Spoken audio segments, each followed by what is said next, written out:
happy Homebrew Wednesday. How's everybody doing? I am still alive. I'm doing okay-ish. I'm doing okay. I am. Got a lot going on. Lots to catch you up on. Let me grab a quick pint. Yeah. That one, yeah, first pour is always kind of a crappy thing.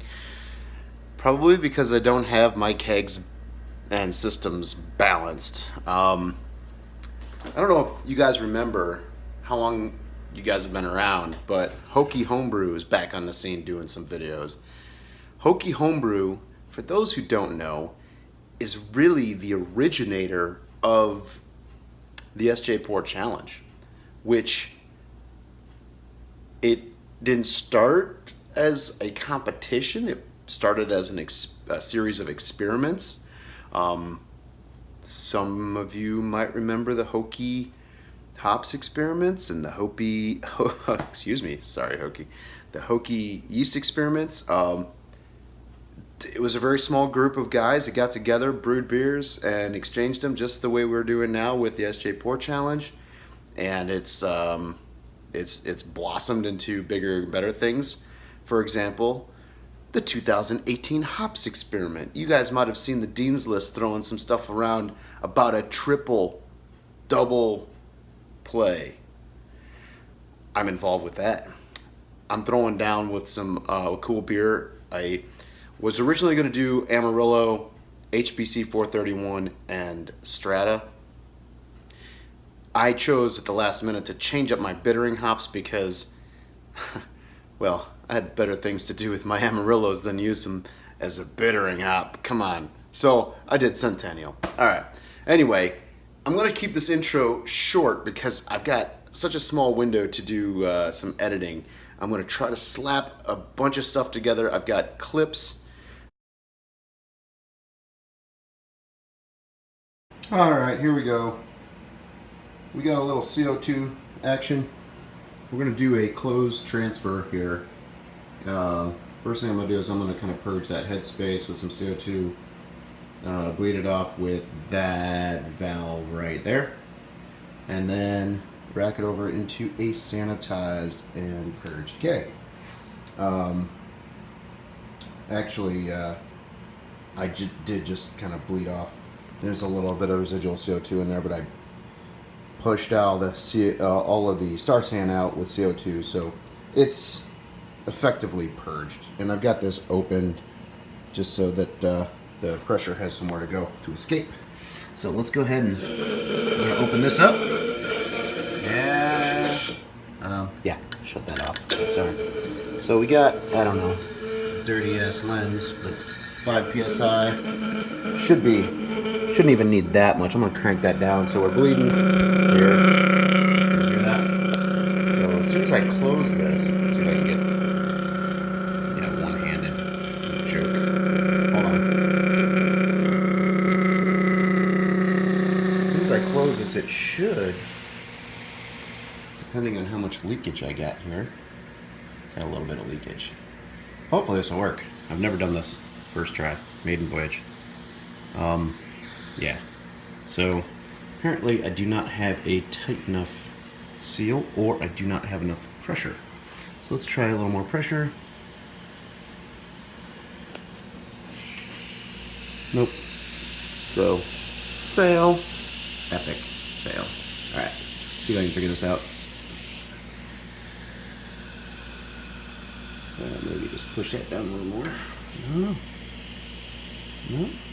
I'm not getting enough pressure to transfer into the headspace to move it, so might have to go traditional. We'll see. Bada boom. Okay, so boom. Did not have a good seal there, so I just took some electrical tape, vinyl electrical tape, and wrapped it up real tight, and we have flow. So do have a little bit of a strange flow air gappy thing, but it's working its way out. So, and it's under a CO2 blanket, so I'm not too worried about it. Now, one other thing I had to do here was I had to do a reduction. I'm not real happy about, but you know, you got to do what you got to do. So let's go ahead and just do a little. There you go. A little flex on the old tubage, and now we are bubble free. So air pockets. So anyway, shaky camera work, but just transferring. This is a big old double IPA, kind of a hazy thing. What is it? 8.6%, I think, is what I calculated it out to be. I've got footage that's just going to go to the wayside because I got so much footage that I've been shooting with best intentions, like during brew days and whatnot. But I do have some brew day footage. Brew day footage from a beer that I did, and I might have talked about this in previous videos, I don't know, but the robusted vanilla. Actually, we're gonna do this. We're gonna do this again. The vanilla robusted appendix porter. So this is to honor my wife's dead organ. So when we were on our vacation, she had to have her appendix taken out. Hell of a vacation. So let me wet the whistle real quick. This is a double IPA, and it's got a little haze, but it really wasn't supposed to be as clear as it is. I mean, it's got a pound and a half of, or almost 2 pounds of the oat malt, or malted oats. So surprised that it cleared up as much as it did. That's all right. Double IPA, Mosaic, Azaka, Pecco, Pacific Jade, some other stuff. Whole plethora of hops. Cheers.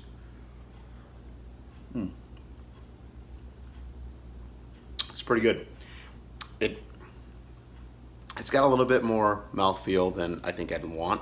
I really should have thrown in maybe a little bit of dextrose or something to, you know, even just table sugar would have helped. Just something to help dry it out. I think the final gravity was like 10-15, but this bad boy is 8.6, so that's why I only poured a little bit. Anyway, so I don't have any footage of this, or if I do, that's some of the stuff that's going to be lost. I don't think I shot that day, to be honest, but I do have footage from the porter, and I also have some footage from this last weekend. I brewed 2 weekends in a row. Labor Day I brewed, and then I also brewed on Sunday. And on Sunday I did the hops experiments, the triple double, and I did a rebrew of my New England IPA that took the Best in Show, or People's Choice, not Best in Show. One can dream about that, right? So that one I did have to do some substitutions on. I had to sub the base malt, and I had to sub Victory for Munich, and then I also had to sub the one hops. Oh, HBC 431. Because I used those in the triple double, I didn't have them available for my New England. But I'm using Idaho 7 instead, which is a phenomenal hop. So I'm good with that. It's a pretty good trade-off. I think that beer is going to be amazing. In fact, I think it's the best smelling IPA that I've ever brewed. At least in the kettle, it smelled good. And raging in that fermenter. I think it's pretty much already done. 2 days. I wanted to dry hop in the primary on day 2, which is what I do on that recipe. But it was going so hard that it would have just blown all the hops out. So I said screw it, and I waited another day, half a day, and then dry hopped. So they went in today. I might do another brew here before my wife has got a party next. It's in a month. She's turning 40, and we're gonna do a prom themed party for her, and we're gonna do it at one of the local breweries. So it should be really cool. The brewery that we've got a homebrew club group brew day coming up again. That's the same one that we did Dropkick Nate at a year ago in April. And this time we're doing, I can't remember if it's a porter or a stout, but I'm pretty sure it's a porter. So I'll have another porter. But anyway, the porter is for her birthday party, and the New England IPA is for her birthday party. And if there's any of this that's going to be served there, and I'm thinking about another one too. So why not? I might do 5. I don't know. I want to have plenty of beer. I want to have so much beer that I got some to bring home. But if I don't, that'll be cool.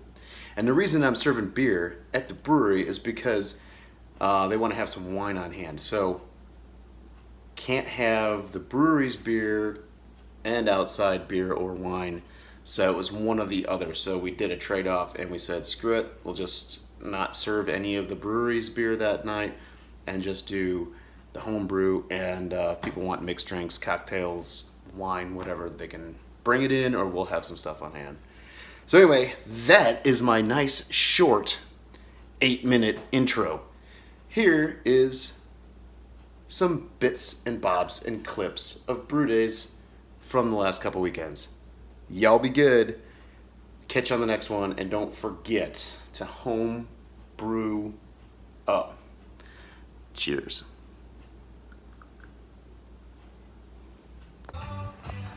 It's a brew day today, and it's hot and it's muggy, but I got some stuff going. We've got a robust porter, and this is going to be a vanilla robust porter. Going to go ahead and get some stuff crushed up here, and then strike water's on. Going to get all the grains crushed, and then we'll mash in. So back in a second. See if you can see that back there. There you go. Oh yeah. Back in the saddle.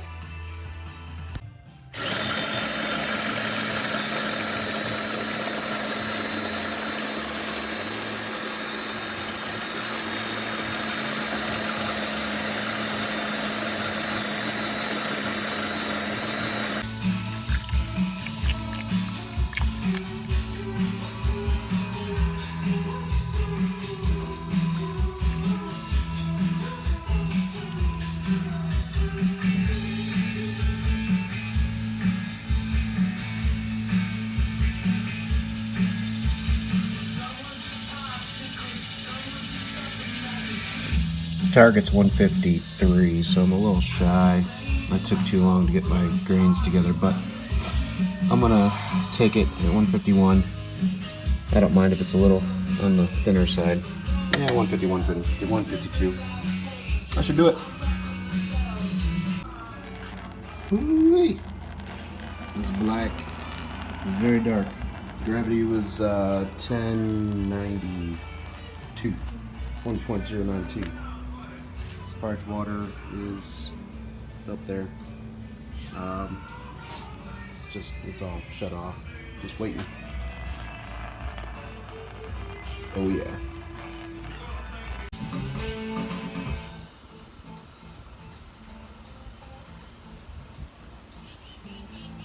How.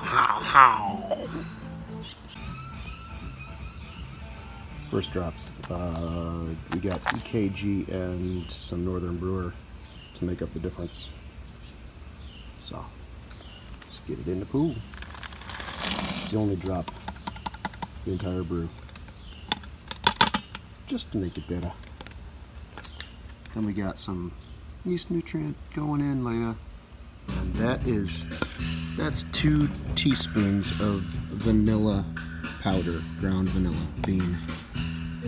Oh yeah. Okay, here goes.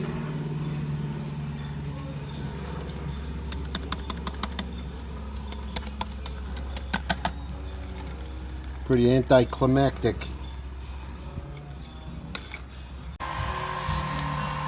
So we're pumping. We're chilling. We'll see.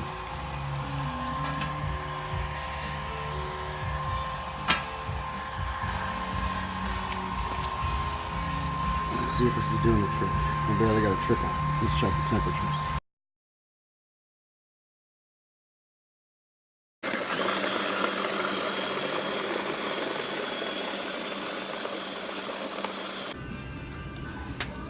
We're doing the first top drop here. This is a bittering edition of Centennial. I made a last minute decision to change the hop combination I'm using for this 2018 hops experiment. So I'm going to do Centennial, HBC 431, and Strata hops. And I've got a second beer going. It's going to be a hazy pale. Ooh, look at that angry thing. Fantastic. Back in a bit. Oh wait, what's going on over here? Before I come back. Anybody over here? I'm here. Hello! Let me get you on the screen. What's up, buddy? There he is. Hayes Nation. Hayes Nation. Yeah. Secors are somewhere too. We're just hanging. Football's starting soon. Rumor has it. Rumor does have it. Yeah. There he is. Say hey, Josh. What? Who? What? Say hey to the internets. Oh, hi, internet. Lou. Turn your head away. I'm gonna go put Whirlflock in this beer real quick. Don't look. Don't tell Mike I didn't. Alright, this is a 10-minute edition of HBC 431. 1 ounce.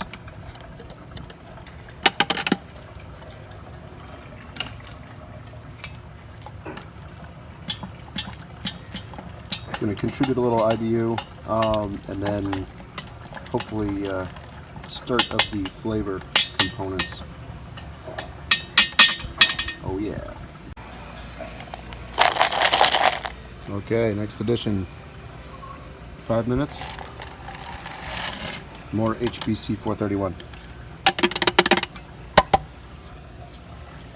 Starting to smell good.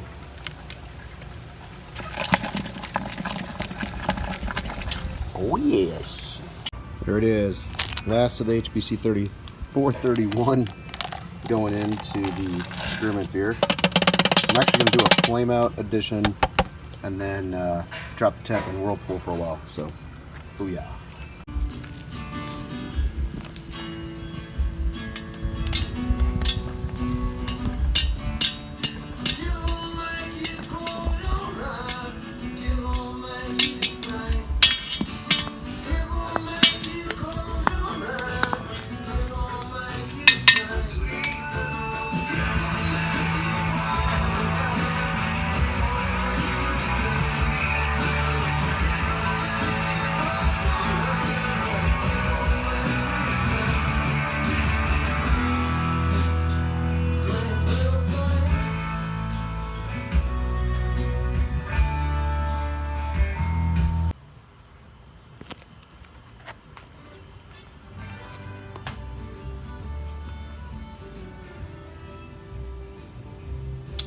These are some tasty ones. Amarillo, Idaho 7, and Strata.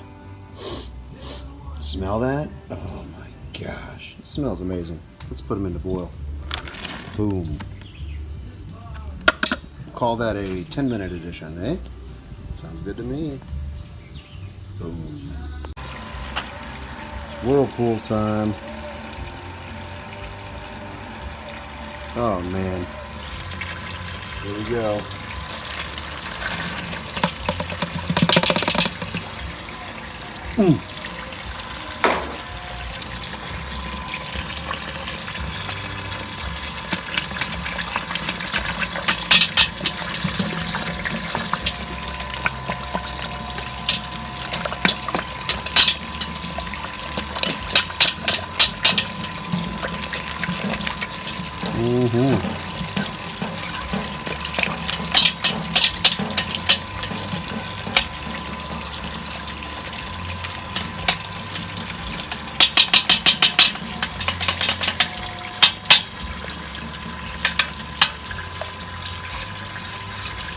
Pretty fantastic.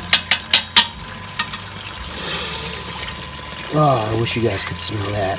Oh, so nice.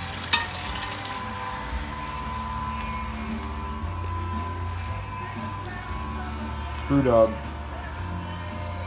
What's up? What's up, Penny? Penny, what you doing? So, we got this thing. This is a pina colada mead that is really close. I brought it out here to maybe rack it to, I guess, whatever the hell comes after tertiary. Okay, somebody else tell me.